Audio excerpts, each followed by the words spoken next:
YouTube and Facebook. Hopefully. Here we go.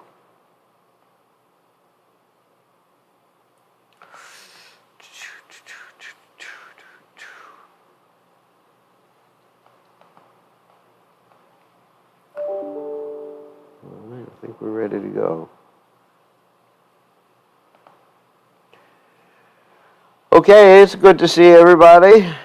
Welcome to the Sunday Feast program, in which we have virtual prasadam for you all.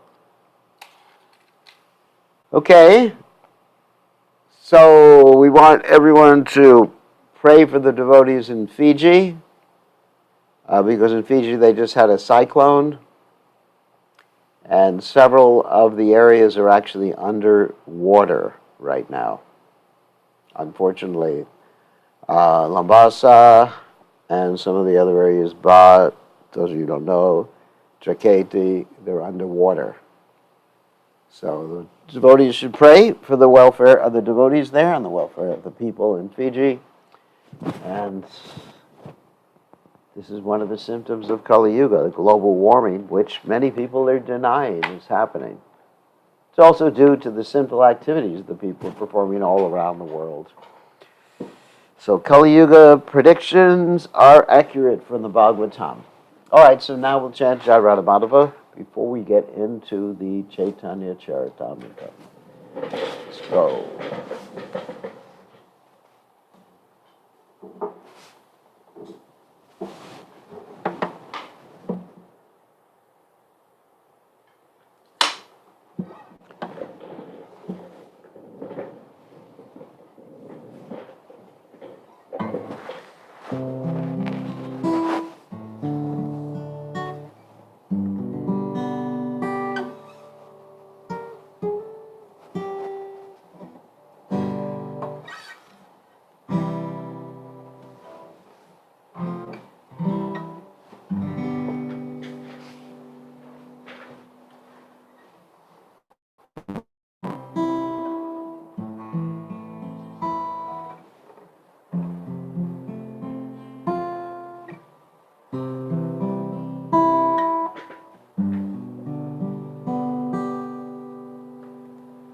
Jaya Radha Madhava Jaya Kunja Bihari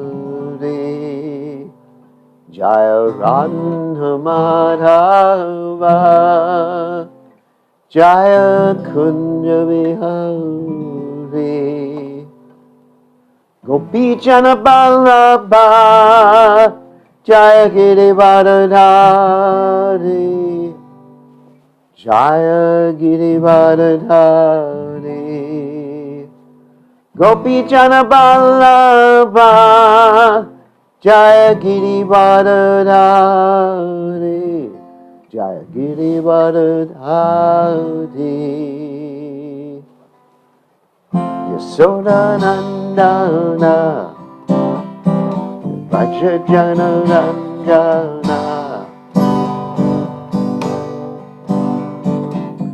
Yasoda Nandana Jaya Braja Jana Ranjana Yamuna Tira Manachari Raya Kunja Vihari Jaya Kunja Vihari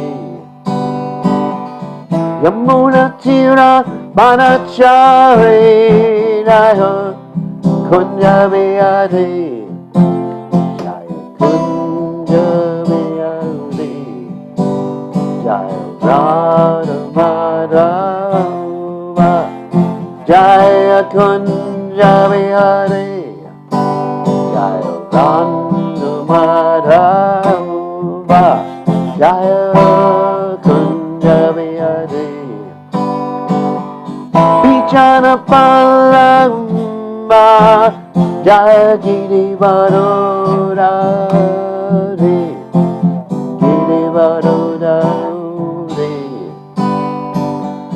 Vichana Palapa Jaya Girivardhari Jaya Girivardhari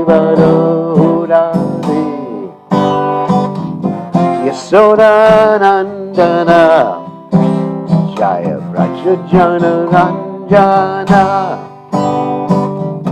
Yasodanandana Jaya Vrajajana Ranjana Yamuna Tira Banacharira Kunjabiyade Jaya Kunjabiyade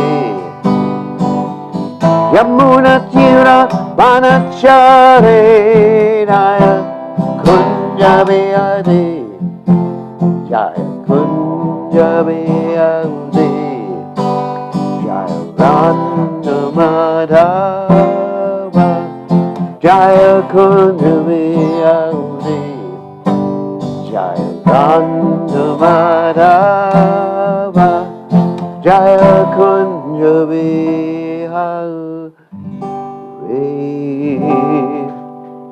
Jai Om Vishnupad Paramahansa Paravaticharya. Also Teta Sintashi Shimad, His Divine Grace. Jai Jai Gopinath Shayam Kunda Radha. Jai Om Vishnupad Paramahansa Paravaticharya Sri Shimad, His Divine Grace. Abhaya Charanada Bhaktivedanta Goswami Srila Prabhupada Ki Jai, ISKCON Founder Acharya Srila Prabhupada Ki Jai, Ananda Goti Vaishnava Vrinda Ki Jai, Namacharya Srila Haridas Thakur Ki Jai, Prem Se Kaho Shri Krishna Chaitanya Prabhu Nityananda Shidwaita Gadadha Shivasati Gaur Bhakta Vrinda Ki Jai, Shri Shri Radhakrishna Gopinath Shayam Kunda Radha Kunda Giri Govardhan Ki Jai, Vrindavanam Ki Jai, Mathuram Ki Jai, Jagatasami Ki Jai, Yamunamai Ki Jai, Shrimati Lassi Devi Ki Jai, Samaveda Bhakta Vrindi Ki Jai, Gaur Premananda Hari Hari Gaur. All glories the assembled devotees, all glories the assembled devotees, all glories the assembled devotees.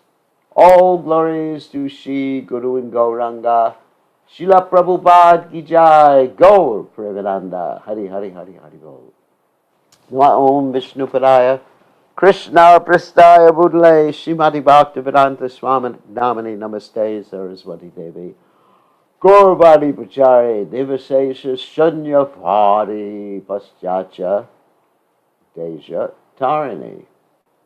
So Om Ganat Timidanda Shah Gadanjana Shalakya Chakshur Unmiritam Yena Tasmai Shri Gurave Namaha.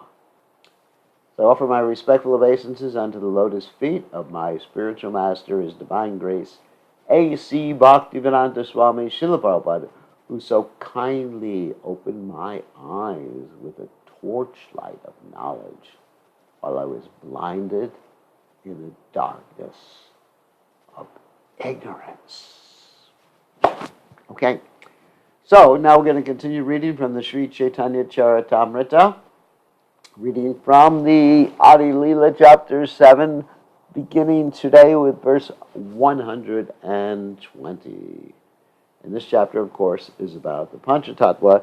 However, the section we're reading right now is very philosophical, dealing with Lord Chaitanya Mahaprabhu's discussion with the Mayavadi sannyasis in Benares, so it gets into some detail in philosophy. So we'll try to make the philosophical explanations as interesting as possible for all of you. Alrighty, here we go. 1 and a 2 and a 3. We're going to share the screen. Let's see. I guess everything else is all right. We're going to share the screen. Actually, I've been on Zoom all day long today, beginning from 6 o'clock in the morning. We had our first call, which went to 8:30. I had my second call, which went from 8:30 to 10. I had or a little after 10. After 10, actually. And then I had my third call, which went from 11 o'clock to about 1:15. And now we have this, not exactly call, but this class, which will go to about 6 o'clock, a little after that. And then an hour later, I have another Zoom conference. So don't mind me if I'm a little zoomed out today, because that goes with the territory. Okay, so we're reading from the Sri Caitanya Caritamrta. Actually, let me make it a little bigger for all of you, so you can see. Hold on a second. Because I know some of you may be reading on a phone right now, so it'll be easier for you to see. And let me put the participant window so I can see if anyone has any questions. And I'll move this over. All right, let's start. Ena jiva tattva lana liki para tattva achana karila shrishta ishvara mahatva. Alrighty. The Mayavada philosophy is so degraded that it has taken the insignificant living entities to be the Lord, the Supreme Truth, thus covering the glory and supremacy of the Supreme Absolute Truth with monism. So, Srila Prabhupada's purport, Srila Bhaktivinoda Thakur comments in this connection that in all Vedic literatures or scriptures, the Jiva Tattva, the truth of the living entities, is mentioned to be one of the energies of the Lord. If one does not accept the living entity to be a minute, infinitesimal spark of the Supreme, but equates the Jiva Tattva with the Supreme Brahman, of the Supreme Personality of Godhead, it must be understood that his entire philosophy is based on a misunderstanding. Unfortunately, Sripad Shankaracharya purposefully claimed the Jiva Tattva, or living entities, to be equal to the Supreme God. Therefore, his entire philosophy is based on a misunderstanding, and it misguides people to become atheists whose mission in life is unfulfilled. The mission of human life, as described in the Bhagavad Gita, is to surrender unto the Supreme Lord and become his devotee. But the Mayavad philosophy misleads one to defy the existence of the Supreme Personality of Godhead and pose oneself as the Supreme Lord. Thus it has misguided hundreds of thousands of innocent men. In the Vedanta Sutra, Vyasadeva has described that the Supreme Personality of Godhead is potent and that everything material or spiritual is but an emanation of his energy. The Lord, the Supreme Brahman, is the origin or source of everything, Janma Jasya Yataha, first verse in Bhagavatam, and all the manifestations or emanations of different energies of the Lord. This is also confirmed in the Vishnu Purana. Ekadesha stithag yagner joshna vishtaraniyata parasya brahmana shaktish tatairam akilam jagat. Whatever we see in this world is simply an expansion of different energies of the Supreme Personality of Godhead, who is exactly like a fire that spreads illumination for a long distance, although it is situated in one place. This is a very vivid example. Similarly, it is stated that just as everything in the material world exists in the sunshine, which is the energy of the sun, so everything exists on the basis of the spiritual and material energies of the Supreme Personality of Godhead.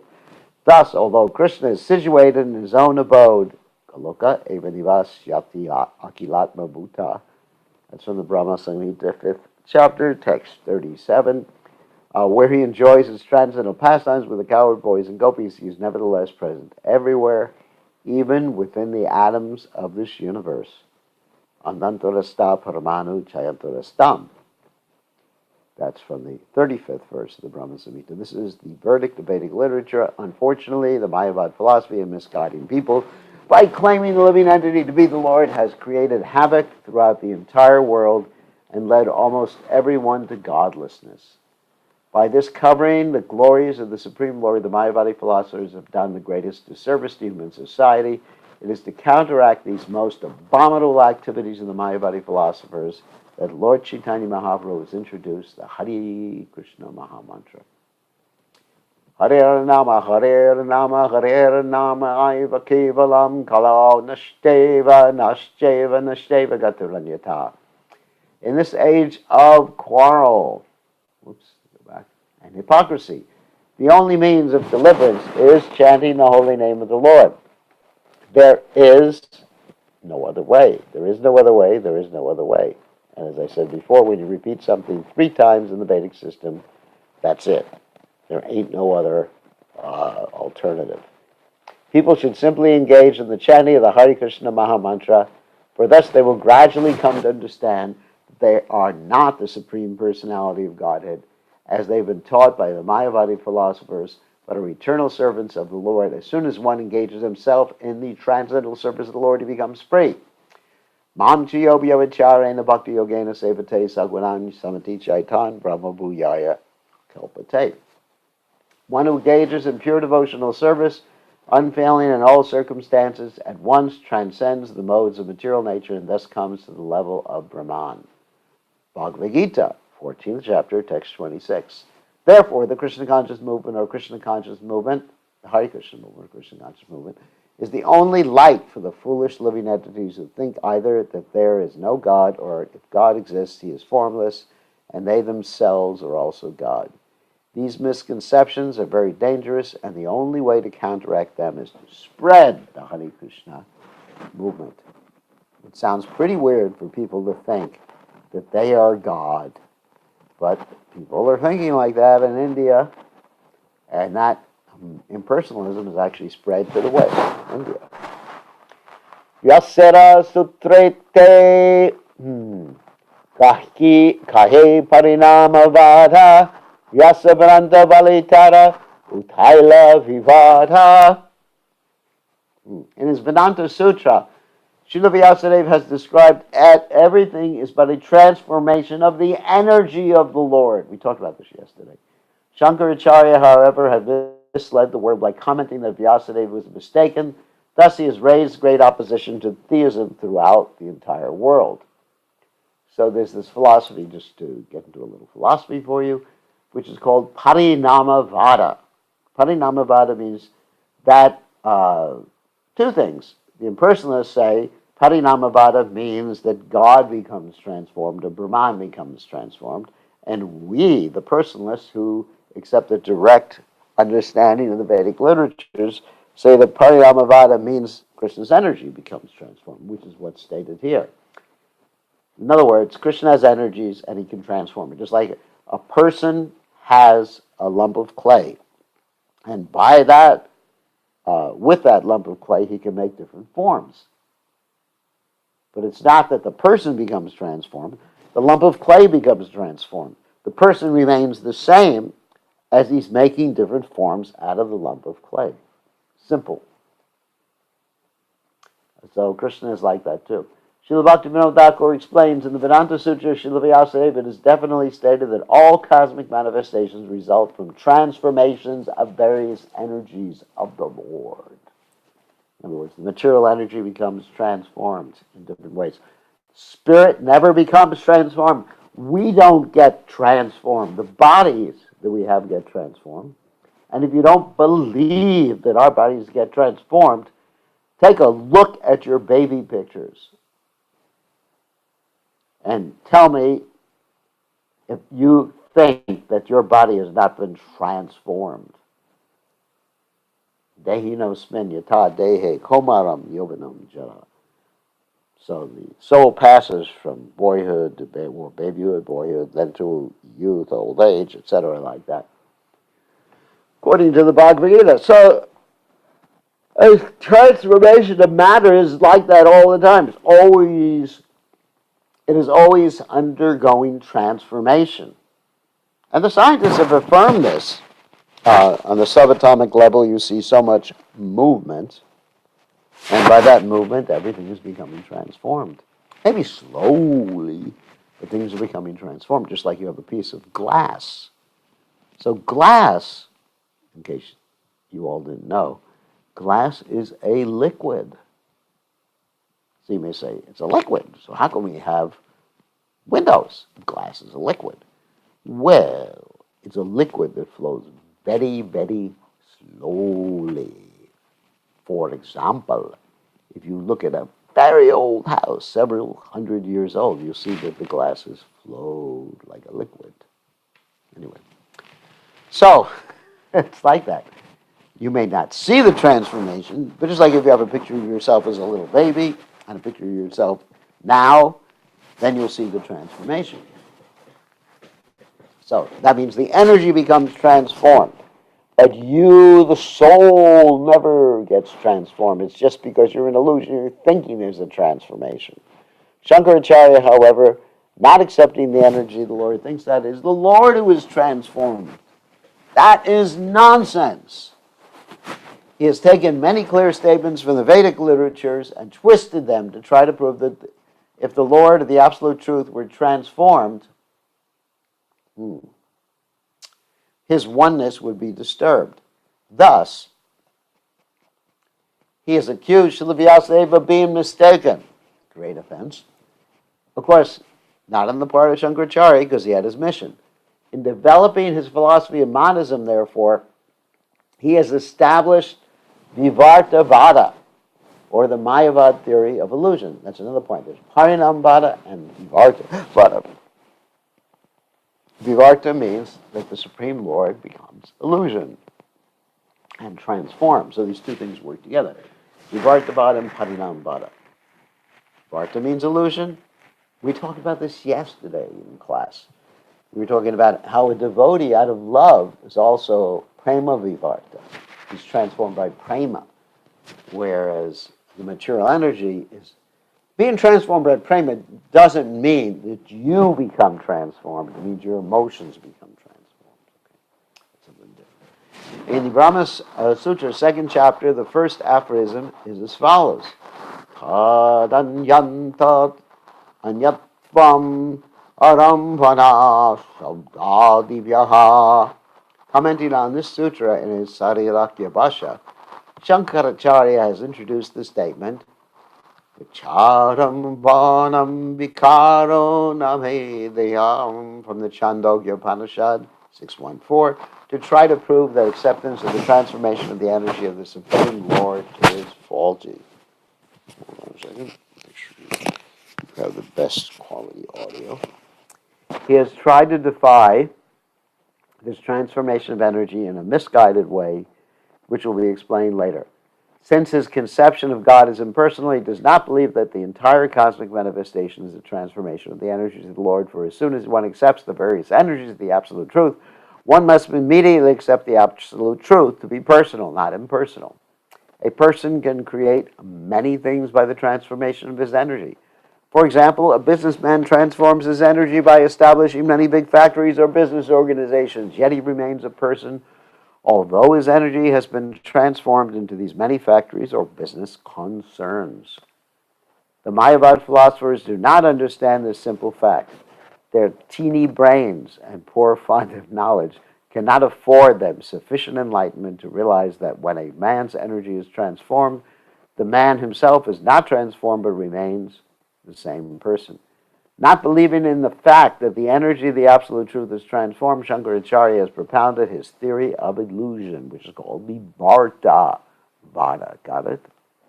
Again, Parinam Vada means the theory of transformation, that the Lord becomes transformed, and Vivarta Vada means the Lord is an illusion. This theory states that although this Absolute Truth is never transformed, we think that it is transformed, which is an illusion. Shankaracharya does not believe in the transformation of the energy of the Absolute Truth, for he claims that everything is one, and that the living entity is therefore also one with the Supreme. This is the Mayavad theory, that we are God. Sometimes we, Vivarta, fall into illusion. Srila Vyasadeva has explained that the Absolute Truth is a person who has different potencies, merely by his desire that there be creation, and by his glance, sa-aikshita, he created this material world, sa-ashrijata. After creation, he remains the same person. He is not transformed into everything. One should accept that the Lord has inconceivable energies and that it is by his order and will that varieties of manifestations have come into existence. In the Vedic literature, it is said, Satatvato nyata buhir vikara ityudaritaha. This mantra indicates that from one fact, another fact is generated. For example, a father is one fact and a son is generated from the father is a second fact. Thus, both of them are truths, although one is generated from the other. This generation of a second independent truth from a first truth is called vikara, or transformation resulting in byproduct. The Supreme Brahman is the absolute truth, and the energies that have emanated from him are existing separately, such as the living entities and the cosmic manifestations, are also truth. This is an example of transformation which is called vikara or parinama. Okay. To give another example of vikara, milk is the truth, but the same milk may be transformed into yogurt. This yogurt is the transformation of milk, although the ingredients of yogurt and milk are the same. In the Chandogya Upanishad, there's the following mantra: Aitad Atmyam Idam Sarvam. This mantra indicates that without a doubt that the entire world is Brahman. The absolute truth has inconceivable energies as confirmed in the Shvetashvatara Upanishad, Parashashaktir Vidaiva Shuyate. That's from Adi Lila 1365. And the entire cosmic manifestation is evidence of these different energies of the Supreme Lord. The Supreme Lord is a fact, and therefore whatever is created by the Supreme Lord is also factual. Everything is true and complete, Purnam, but the original Purnam, the complete absolute truth, always remains the same. And here Prabhupada's going to quote from the Upanishad, first verse, Purnam, Purnat Purnam Udachate Purnasha Purnam Adaya. That's from the invocation of the Upanishad. The absolute truth is so perfect that although innumerable energies emanate from him and manifest creations which appear to be different from him, he nevertheless maintains his personality. He never deteriorates under any circumstances. In other words, as is stated, that the Supreme Personality of God is perfect and complete, and so many perfect and complete emanations come from him, and he remains perfect and complete. So 1 minus 1,000 is still 1. Try that for your mathematics. It is concluded that the entire cosmic manifestation is a transformation of the energy of the Supreme Lord, not of the Supreme Lord or Absolute Truth himself, who always remains the same. The material world and living entities are transformations of the energy of the Lord, the Absolute Truth of Brahman, who is the original source. In other words, the Absolute Truth, Brahman, is the original ingredient, and the other manifestations are transformations of this ingredient. This is also confirmed in the Caitanya Upanishad 3.1, Yatova, Imani Bhutani Jayante. This entire cosmic manifestation is made possible by the Absolute Truth, the Supreme Personality of Godhead. In this verse, it is indicated that Brahman, the Absolute Truth, is the original cause of the living entities, jivas, and the cosmic manifestation or effects of this cause. The cause being a fact, the effects are also factual. They are not an illusion. Shankaracharya has inconsistently tried to prove that it is an illusion to accept the material world and the jivas as byproducts of the Supreme Lord. Because, in his conception, the existence of the material world and the jivas is different and separate from that of the Absolute Truth. With this jugglery of understanding, Mayavadi philosophers have propagated the slogan, Brahma Satyam Jagat Mithya, which declares that the Absolute Truth is fact, but the cosmic manifestation of living entities are simply illusions, or that all of them are in fact the Absolute Truth and the material world and living entities do not separately exist. That's counterintuitive. Brahma Satyam Jagat Mithya. That means, Brahma means spirit is truth, the material world is false. We don't say that. We say that our understanding of the material world is false. Not that the material world is false, it's here. It's temporary. If we take it as permanent, then our understanding is false, is wrong. But both Brahma is Satyam and Jagan. The material world is also Satyam, or truthful, or real. And the living entity is also Satyam, Jiva Satyam. It is therefore to be concluded that Shankaracharya, in order to present the Supreme Lord, the living entities of the material nature is indivisible and ignorant, tries to cover the glories of the Supreme Personality of Godhead. So you hear many Mayavadi sannyasis say, I'm God, you're God, we're all God. You just have to realize you're God. This is their philosophy. And they get that from Shankaracharya, or even a perversion of the philosophy of Shankaracharya. He maintains that the material cosmic manifestation is mithya or false, but this is a great blunder. If the Supreme Personality of God is a fact, then how can his creation be false? Even in ordinary dealings, one cannot think the material cosmic manifestation to be false. Therefore, Vaishnava philosophers say that the cosmic creation is not false, but temporary. Exactly what I just said. It is separated from the Supreme Personality of Godhead, but since it is wonderfully created by the energy of the Lord, to say that it is false is blasphemous. It's like blaspheming Krishna.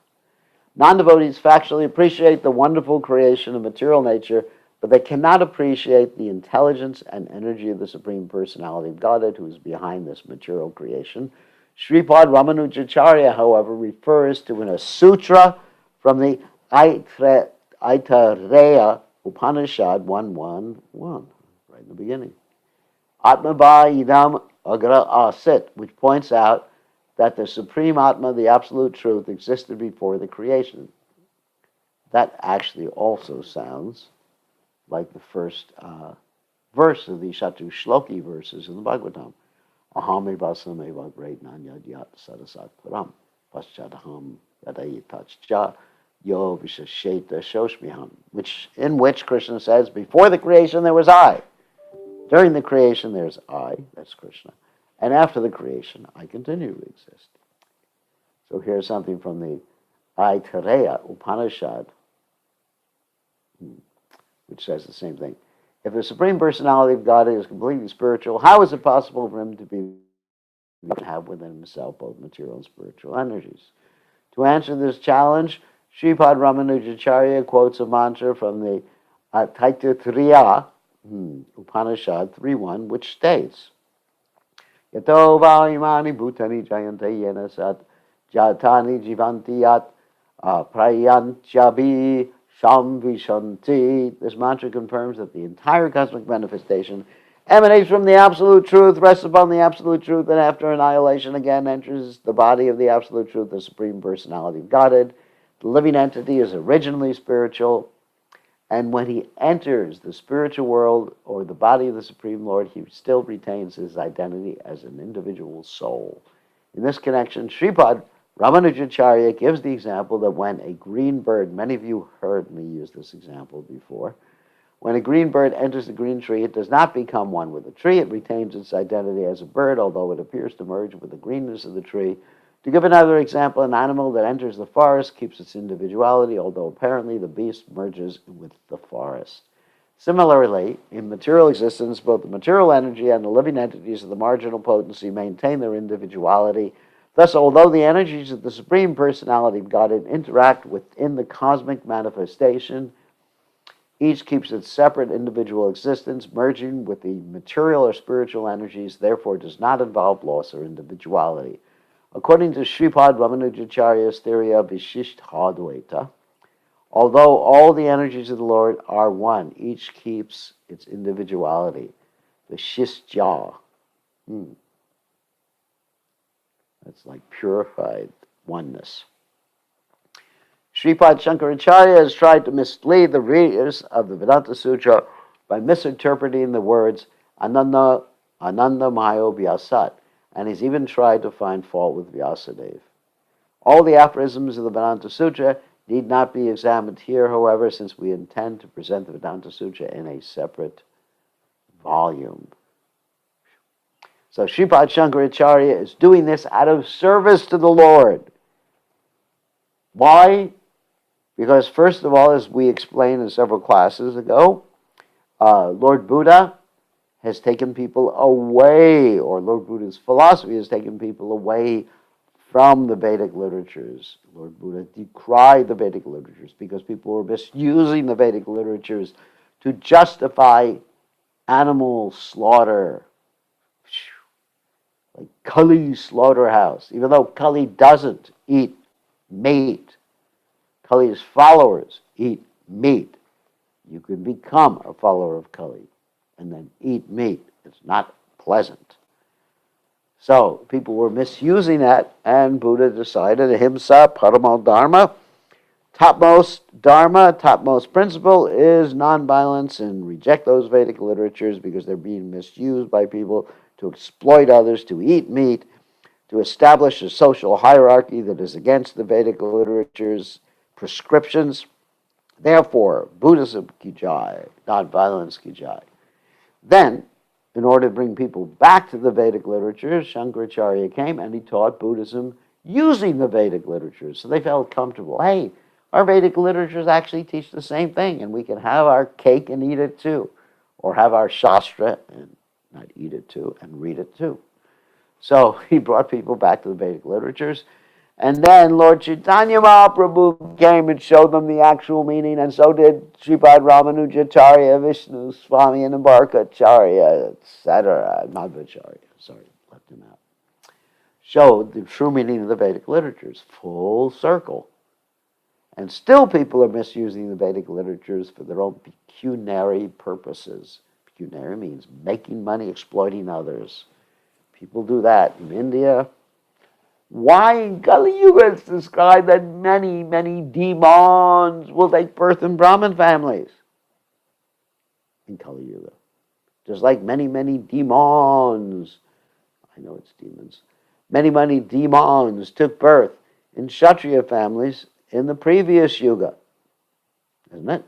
Dwapara Yuga, many, many demons. Therefore, Krishna had to come, arrange this whole battle of Kurukshetra, just to kill all the demons at once. Of course, a few of them he killed beforehand, single-handedly, in different circumstances, like Shava with his airplane he killed, or Kalyavana he killed in a different way. I'm sure, Kamsa. But Krishna wanted to just do it wholesale. Sometimes it's better to kill thousands of demons with one war than to kill them single-handedly, one by one. If you kill them one by one, it takes a long time. So Krishna gets them all together in the battle of Kurukshetra and wipes them all out at once. Very efficient Supreme Personality of Godhead. Okay. So anyway, therefore Chaitanya Mahaprabhu brought us full circle back to the Vedic literatures with the philosophy of Chincha, Beta, Beta, Tapa, which basically counteracts Parinamvad and Vivartavad. Parinamvad means the transformation of the absolute truth, which doesn't happen. Vivartavad means the illusion of the absolute truth, which doesn't happen. But Parinamvad can also mean the transformation of Krishna's energy, the material energy. And Vivarta can also mean the illusion that we are in. Krishna is not an illusion. We are an illusion. How can I say we're an illusion? Because we think we are these bodies. We are so foolish. It's like some hypnotist has put some dangling thing in front of our eyes. You are a rabbit. You are a rabbit. You are a rabbit. And you start jumping around on the stage, thinking yourself to be a rabbit, or as they say in the cartoons, a wabbit. So anyway, so you think you're a rabbit, or you think you're a dog, or you think you're an American, or you think you're Russian or Chinese or whatever, or a cat. I wouldn't want to be a cat.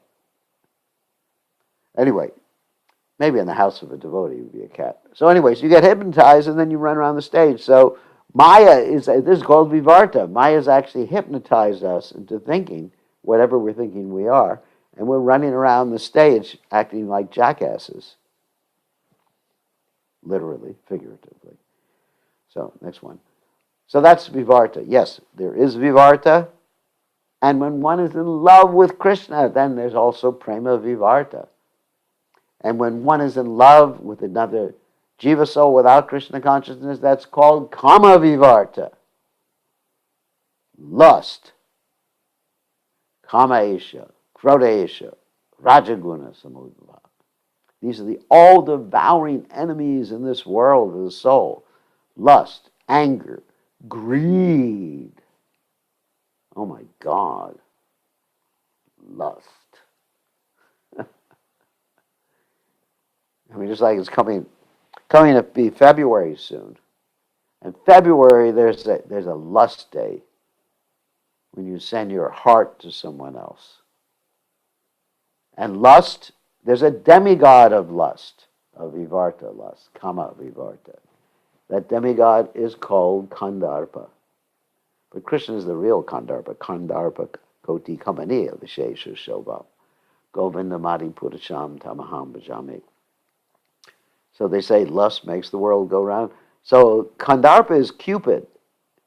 But he's also called Ananga, which means he is invisible. The reason he's called invisible is because he was burned to ashes by Lord Shiva. He was trying to get Lord Shiva disturbed. And Lord Shiva burnt him to ashes, and that really doesn't help us. Because if Cupid was visible, we could be aware of his presence. Imagine imagine you're somewhere, let's say, walking down the street, and you see a guy with a bow and flowered arrows. What are you going to do? You're going to run away. Because those arrows are the objects of the senses. Lust, anger, greed, illusion, envy, the objects of the senses. Touch, taste, smell. I got into the anarthas. Touch, taste, smell. All the objects of the senses. And he shoots you with these 5 arrows. 5 arrows. Boom. And you go, boom! What happened? What hit me? The next thing you wake up 10 years later after being hit by the arrows of Cupid. Anyway, so that's called Vivarta. Now, in the spiritual world, one gets hit by the arrows of the transcendental Cupid. That's Krishna, of course. One falls in love with Krishna, and then you forget about everything else. That's interesting. You forget about everything else when you fall in love with Krishna. You forget about eating and sleeping and everything when you're in love with Krishna. So beautiful. And when you're in love in the material world, you also forget about eating and sleeping for a little while. Until the person you fell in love with you makes you go to work, then you remember. So anyway, enough sannyas class. So according to Shankaracharya, by accepting the theory of transformation of the energy of the Lord, one creates an illusion by indirectly accepting that the absolute truth is transformed.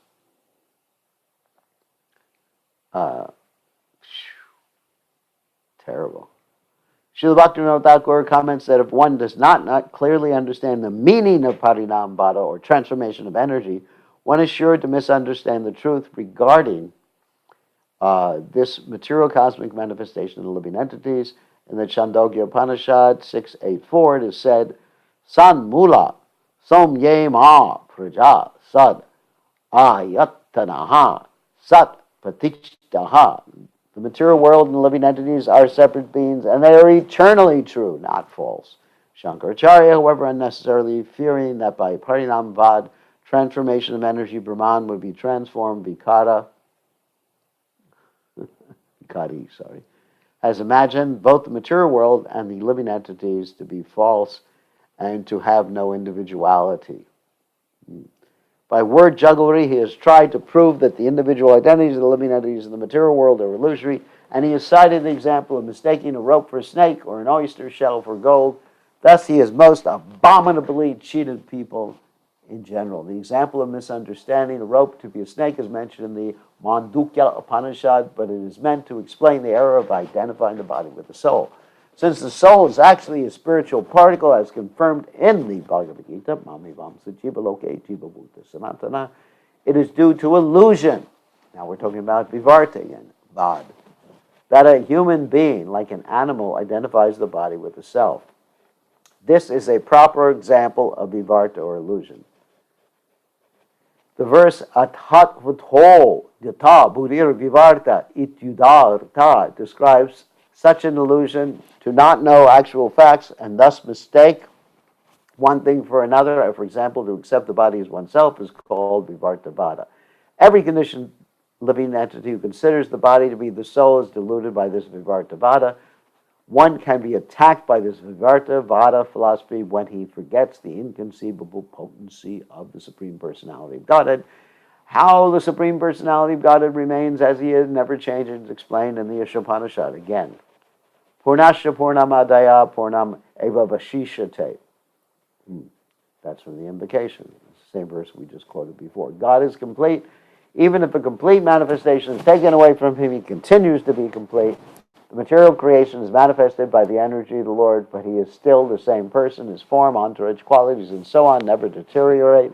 Srila Jiva Goswami, in his Paramatma Sandarbha, comments regarding the Vivartavada as follows. This is an interesting commentary. Under the spell of Vivartavada, one imagines the separate entities, namely the cosmic manifestation and the living entities, to be one with Brahman. This is due to complete ignorance regarding the actual fact. The absolute truth of Param Brahman is always one and always the same. He is completely free from all other conceptions of existence. He is completely free from false ego, for he is the full spiritual identity.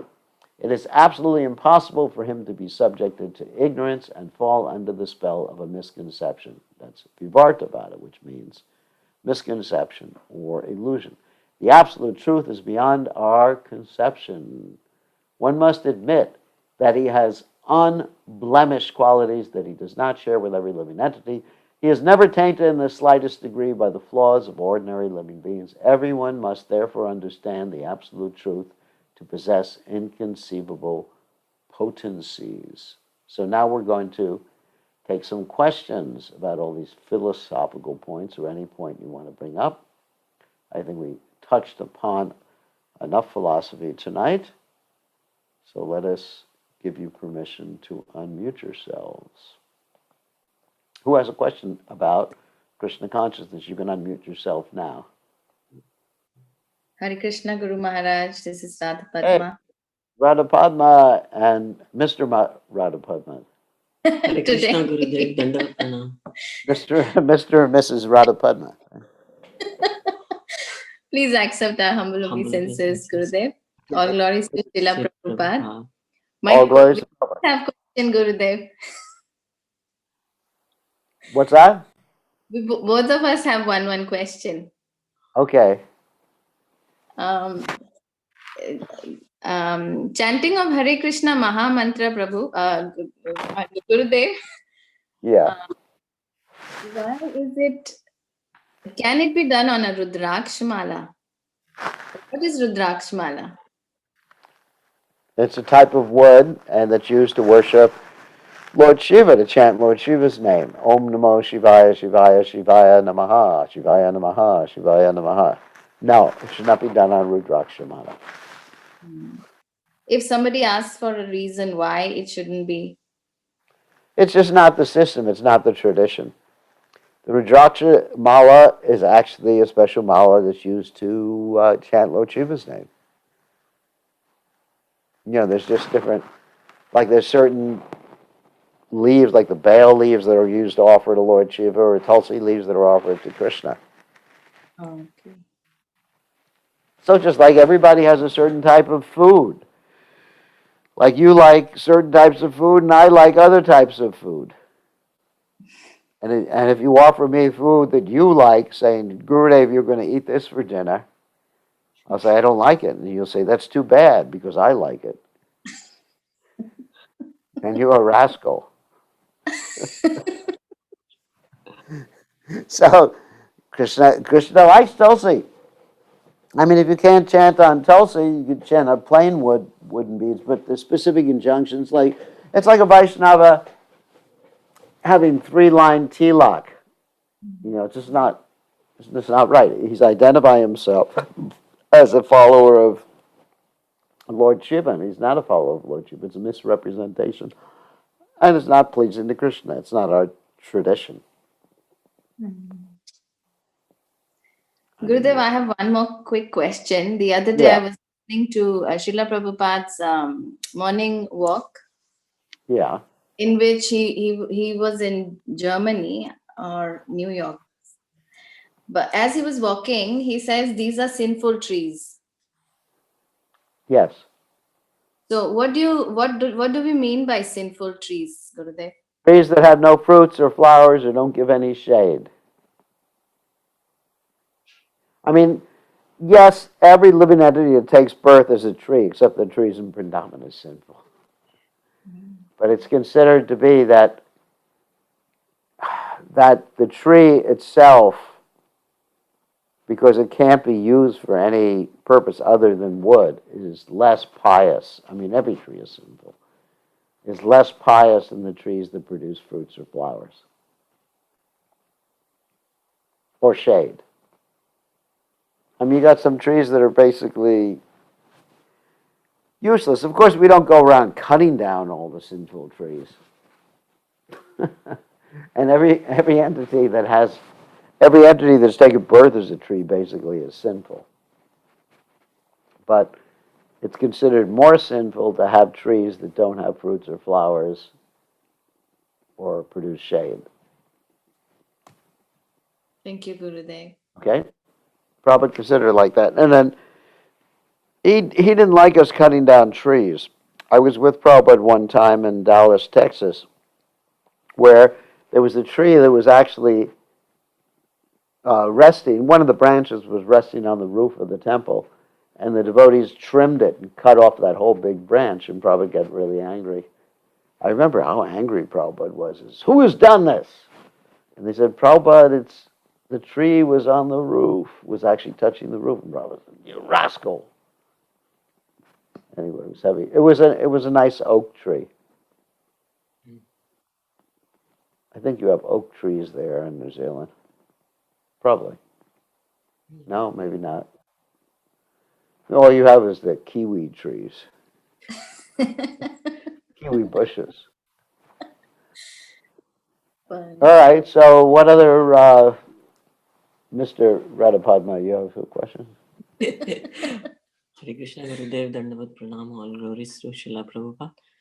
Gurudev, I mean, we understood from your explanation that Shankaracharya has come for a specific purpose, and that purpose, and it was for a specific purpose, and it was complete. It was not incomplete, but that's what he descended.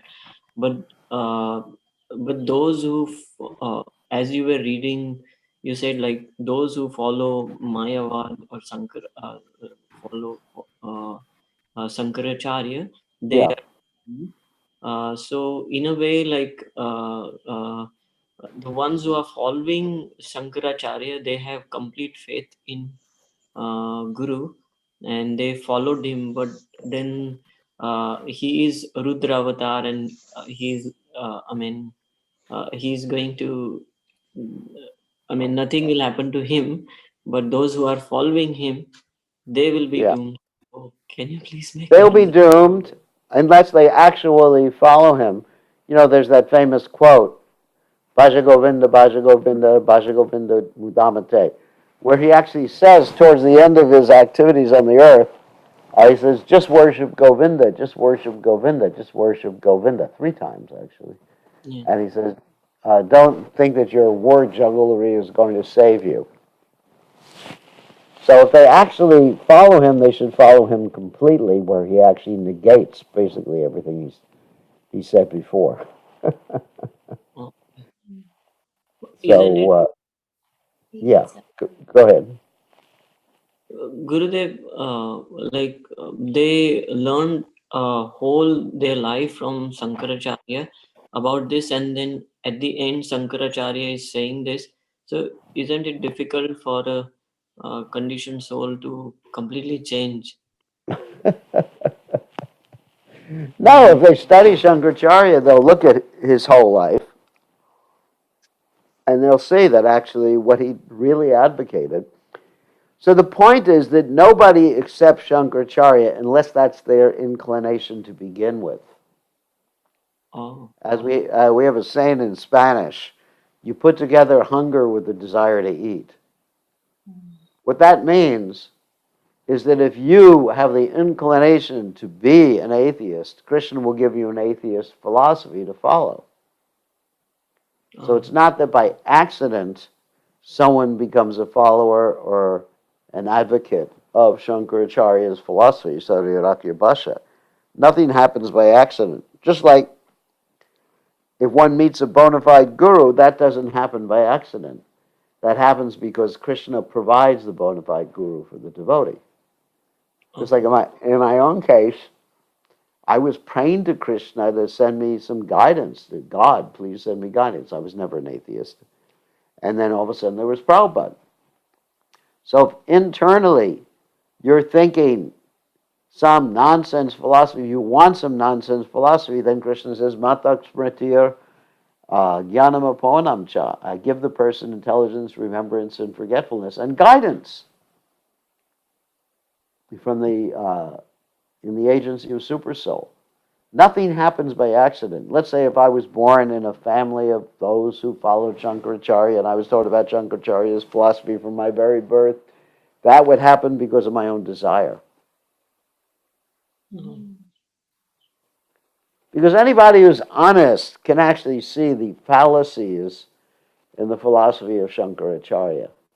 Yes. You know, if I say that I'm God, I've just fallen into illusion. You're God, I'm God. I mean, it's just like, it's so illogical. One really has to have a devious mentality to believe in it. Yes. I'm God, you're God, we're all God. Mm. And I've just fallen in illusion. I mean, what kind of idiot's going to believe in that? Yes. You really have to be envious of God to really accept that philosophy. Yes. So if one becomes a follower of Shankaracharya, it's because that person wanted to take up that philosophy. That person had the envy of God, so therefore he becomes a follower of Shankaracharya. You get what you want. Yes. That's the nature of this world. It's like the secret. If you want something, you'll get it. Wow. Okay? Yes, Gurudev. Thank you very much, Gurudev. Okay, thank you. Good to see you. One day we'll get to New Zealand when New Zealand Yes. opens its doors. We are waiting. Waiting eagerly, Guru Maharaj. I'm ready to get on a plane tomorrow, but you know. Many devotees asked at the temple festival yesterday that we miss your association and home programs you were doing. Did they play the video that I made or? Yes, it's on all WhatsApp groups, Okay. and many of us have already, like, yeah, most of the devotees have watched it already. All right.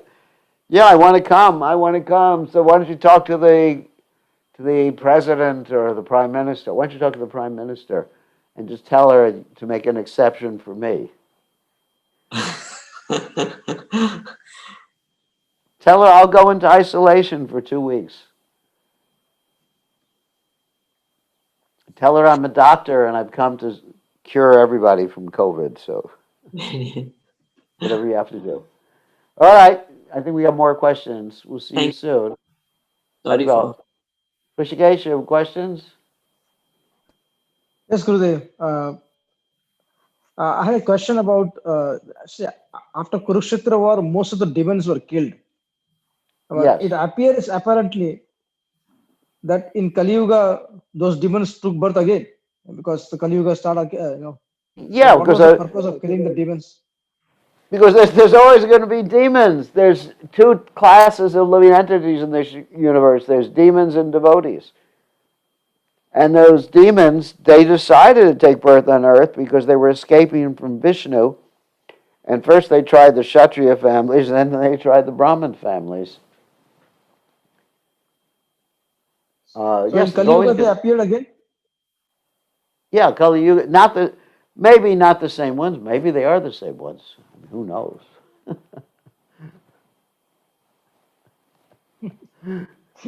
Stock. I mean, who knows if they're the same ones? I mean, there's always a good stock, like Gopal said. There's always a good stock of demons. But in Kali Yuga, but these are actually a lot of these demons are interplanetary demons. It means demons are coming from other places who are coming down to the Earth planet to harass because there's opportunity. I mean, look at how much opportunity there is in Kali Yuga to harass people. I mean, this is like opportunity loca for demons now. I mean, if you look at the present political situation in the United States or in so many other places, you look at the wholesale killing of animals, the abortions and everything like that. This is just like, yeah, like Gopal says, it's a land of it's a world of opportunity for demons. I mean, come on, this is like the grass is greener on this side. But Krishna says, "To paritranaya sadhuna vinashaya cha dushrita." Dharma That's right. sansthapanataya. The Dharma was established. It looks like Dharma was again broken because of the Kali Yuga. That's right. And therefore, Krishna is appearing as a holy name. In Kali Yuga, Krishna appears, well, as Chaitanya Mahaprabhu, as Chana Avatar, and then Krishna appears as his name, Nama Avatar. Isn't it? Kali Kalera Dhamma Krishna Nam Sankirtan, Krishna Shakti Vinanai He Tari Vavartana. Kalera Naushada He Raja Nasyako Mahadgunad Kirtana Deva Krishna Shah Mukta Sangha Parambaja. I mean, if you don't think things are pretty demoniac, just look at the news.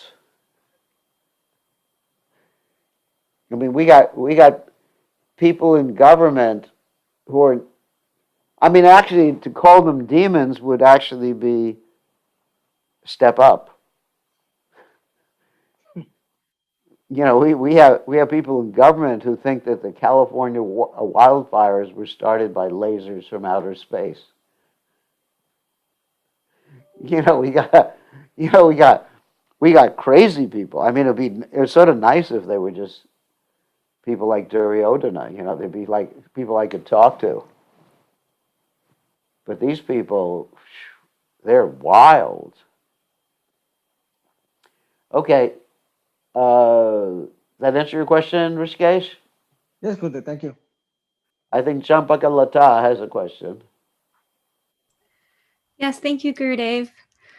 So reading all these really heavy statements about Shankaracharya, even Prabhupada used the word abominable, makes me wonder about potential offenses. So, when do we label something as we see it? This is a demon spreading demoniac philosophy. And when do we stay silent because they might actually be Lord Shiva? Well, I think we can tell from Shastra whether it's Lord Shiva or not. Shankaracharya is Lord Shiva, and his followers are not Lord Shiva.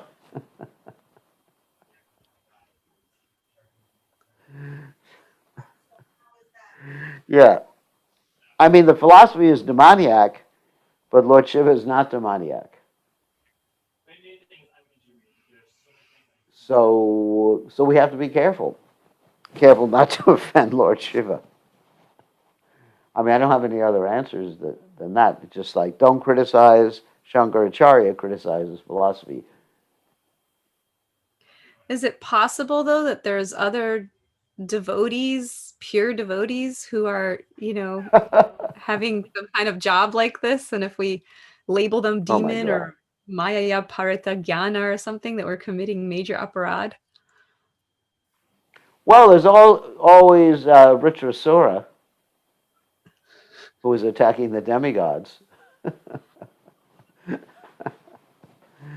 there was always Bali Maharaj,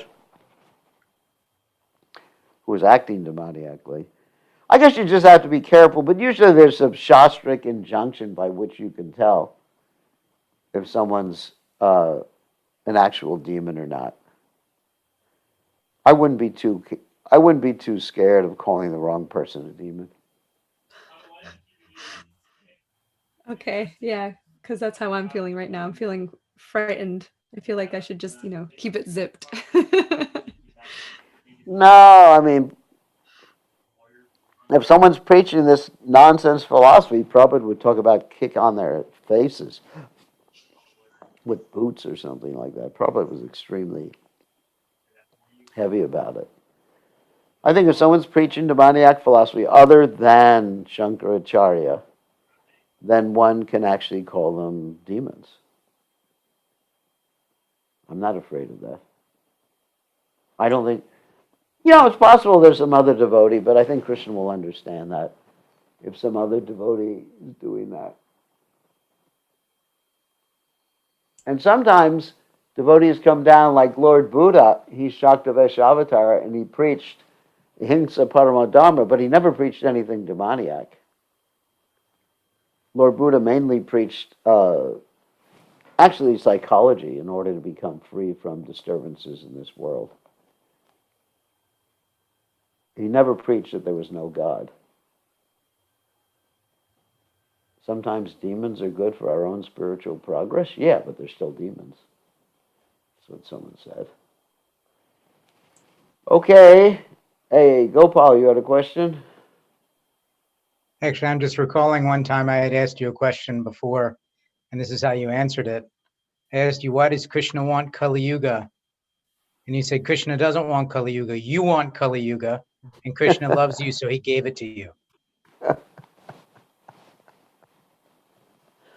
And also, Kali Yuga is good because it's so miserable that it's obvious that this material world is a place of misery.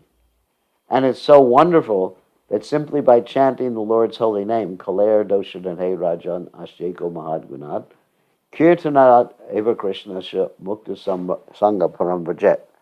Even though Kali Yuga is an ocean of difficulty, simply by chanting Hare Krishna, one can go back to home, back to Godhead. So it's a benediction. Okay, we're going to end now since I have another Zoom conference in a little while. I think I'm thinking of getting VR goggles so I can be on all day long, connected, with these goggles. What are they called again? Anyway, whatever. Then you put them on, they have little TV screens, and so I can just walk around and just be on conferences 24 hours a day, and I can wear it to sleep and be on conferences 24 hours a day. It was a little bit too much. Today, from 6 o'clock in the morning, like with it between two conferences till about 10, 10:30, then another conference at 11, and then what happened? 11 to 1, 15, and then this, and then tonight another conference. This is called, according to the U.S. Constitution, cruel and unusual punishment. I have to contact my lawyer. No, actually giving class is nice. But the rest of it is just like, oh my God. I feel I've taken sannyas to have more business meetings than someone who than someone who was actually in business. I might as well call up Bill Gates and see if he has any openings, or Elon Musk or something like that. Okay, on that happy note, all glorious to His Divine Grace, Srila Prabhupada.